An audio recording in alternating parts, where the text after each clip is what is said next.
المكتب التعاوني للدعوة والإرشاد وتوعية الجاليات بأبها. السلام علیکم ورحمۃ اللہ وبرکاتہ.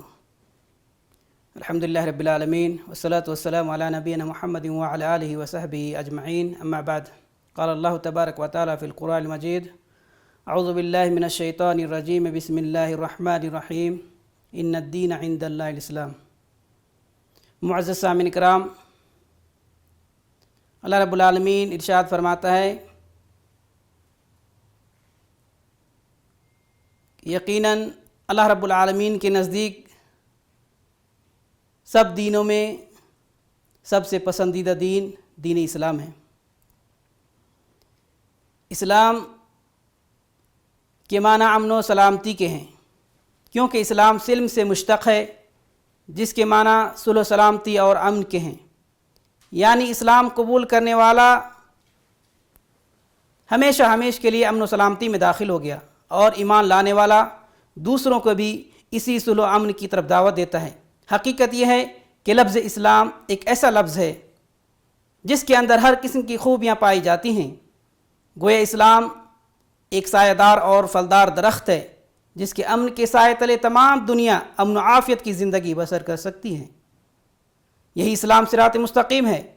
انسانی نجات اور فلاح و بہبود کا اگر کوئی مذہب سچا ضامن ہے تو یہی اسلام ہی ہے. اخلاق حسنہ اور راست بازی کے لحاظ سے اگر کوئی اکمل ترین مذہب ہے تو اسلام ہی ہے. تہذیب اور سیاست مدنیہ اور تدبیر منزل وغیرہ کی حقیقی برکات اگر کسی مذہب میں ہے تو صرف اسلام ہی میں ہے. لطافت و طہارت اور پاکیزگی صرف مذہب اسلامی میں ہے. دوسرے مذاہب اسلامی محاسن کا مقابلہ نہیں کر سکتے. غرض اسلام تمام محاسن کا مجموعہ ہے، اس لیے یہ مذہب خالق کائنات کو سب سے زیادہ پیارا ہے، اور اللہ اور اس کے رسول صلی اللہ علیہ وسلم کی اطاعت تک پہنچانے والا صرف اسلام ہی ہے. اس لیے قرآن مجید میں اللہ تعالیٰ نے فرمایا: ادخلوا فی السلم کافہ، تم اللہ تعالیٰ کی اطاعت و فرما برداری میں پورے داخل ہو جاؤ. یہی مذہب توحید الہی اور محاسن انسانیت کی طرف دعوت دیتا ہے. یہی مذہب اللہ تعالیٰ کے تمام نبیوں اور رسولوں کا تھا.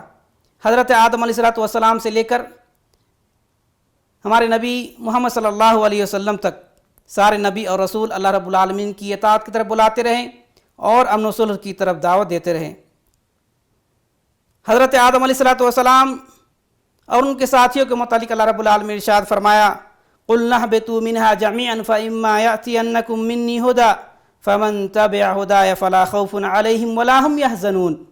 ہم نے کہا تم سب یہاں سے چلے جاؤ، جب تمہارے پاس میری جانب سے ہدایت پہنچے تو اس کی تابعداری کرو، اس کی تابعداری کرنے والے پر کوئی خوف اور غم نہیں. یعنی اسلام قبول کرنے والے پر دنیا اور آخرت میں کوئی خوف نہیں.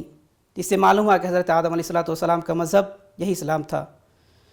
اسلام ایک سچا اور مقبول دین ہے. اسلام چونکہ ہمیشہ کے لیے ترمیم و تنسیخ سے پاک و صاف ہے، بلکہ اپنی سچائی اور سنجیدگی کی وجہ سے ہر زمانہ میں ہر قوم ہر ملک کے لیے یکساں مفید ہے. جو اللہ کا مطیع و فرمانبردار ہو گیا اور اسلام کو قبول کر کے اس پر عامل ہو گیا، وہی اجر عظیم اور دخول جنت کا مستحق ہے. بلا اسلام اور بغیر عمل صالح کے اپنے آپ کو جنت کا مستحق بنانے کا خیال بالکل باطل ہے. جیسا کہ اللہ رب العالمین کا ارشاد ہے: وَقَالُوا لَن يَدْخُلَ الْجَنَّةَ إِلَّا مَنْ كَانَ هُودًا أَوْ نَصَارَىٰ تِلْكَ أَمَانِيُّهُمْ قُلْ هَاتُوا بُرْهَانَكُمْ إِن كُنتُمْ صَادِقِينَ بَلَىٰ مَنْ أَسْلَمَ وَجْهَهُ لِلَّهِ وَهُوَ مُحْسِنٌ فَلَهُ أَجْرُهُ عِندَ رَبِّهِ وَلَا خَوْفٌ عَلَيْهِمْ وَلَا هُمْ يَحْزَنُونَ. یہ کہتے ہیں کہ جنت میں یہود و نصارہ کے سوا کوئی نہیں جائے گا، یہ صرف ان کی امنگیں ہیں. ان سے کہو کہ اگر تم سچے ہو تو کوئی دلیل تو پیش کرو. سنو، جو بھی اپنی تئیں خلوص کے ساتھ اللہ کے سامنے سر جھکا دے، بے شک اللہ رب العالمین اس کا پورا بدلہ دے گا، اس پر کوئی خوف اور غم نہیں. اللہ رب العالمین نے ارشاد فرمایا: وَمَن يَبْتَغِ غَيْرَ الْإِسْلَامِ دِينًا فَلَن يُقْبَلَ مِنْهُ وَهُوَ فِي الْآخِرَةِ مِنَ الْخَاسِرِينَ. کہ جو شخص اسلام کے سوا اور دین تلاش کرے اس کا دین قبول نہیں کیا جائے گا اور وہ آخرت میں نقصان اٹھانے والوں میں سے ہوگا. میرے بھائیوں، یہی دین اسلام نجات کا ذریعہ ہے.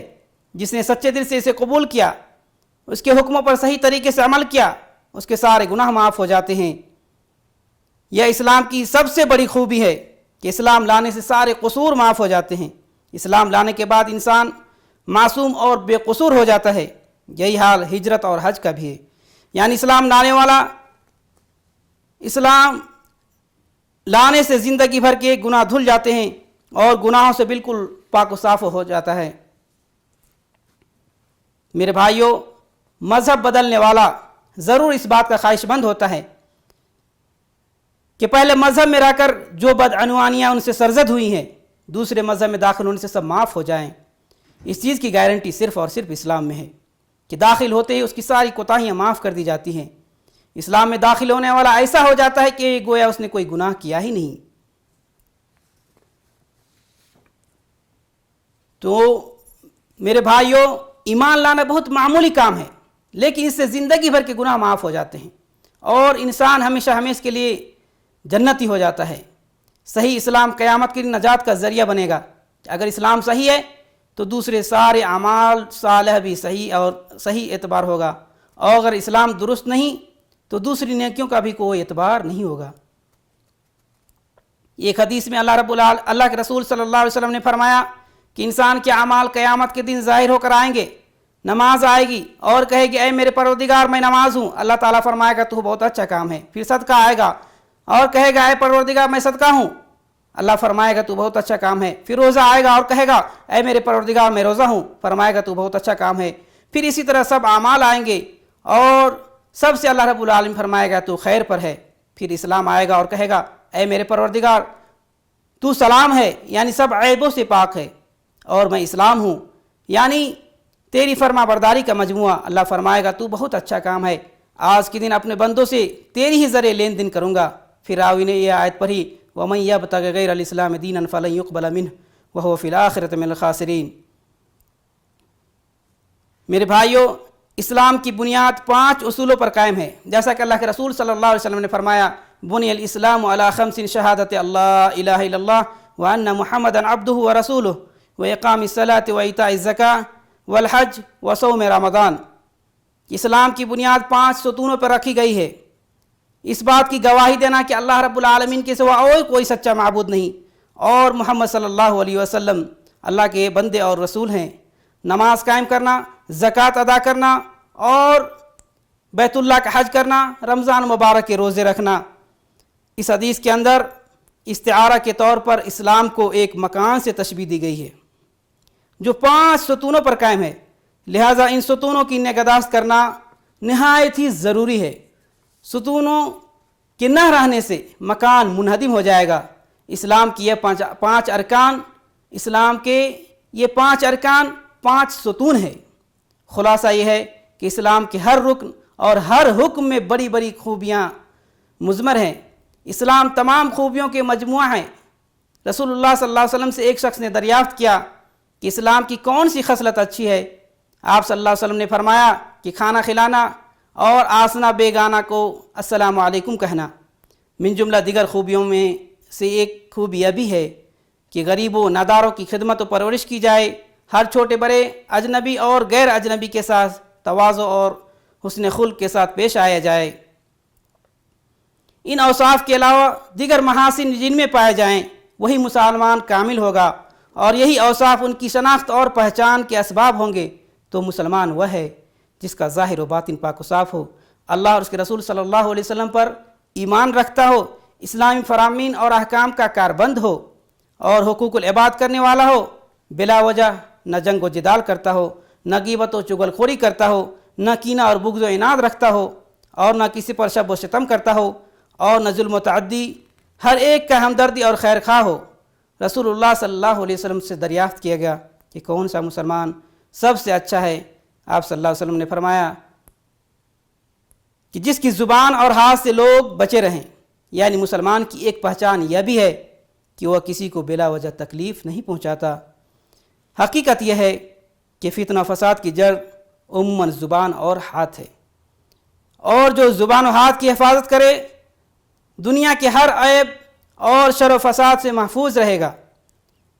میرے بھائیوں، اس کے علاوہ مسلمانوں کی نشانیاں بہت ساری ہیں جو قرآن حدیث میں بیان کی گئی ہیں۔ اللہ رب العالمین ہم سب کو کامل مسلمان بنائے اور اپنے سچے دین اسلام پر ہمیشہ قائم رکھے، آمین۔ رضیت باللہ ربًا وبالاسلام دینا وبمحمد صلی اللہ علیہ وسلم نبیًا وآخر دعوانا الحمد للہ رب العالمین وصلی اللہ علی نبینا محمد وعلی آلہ وصحبہ اجمعین۔ والسلام علیکم ورحمۃ اللہ وبرکاتہ۔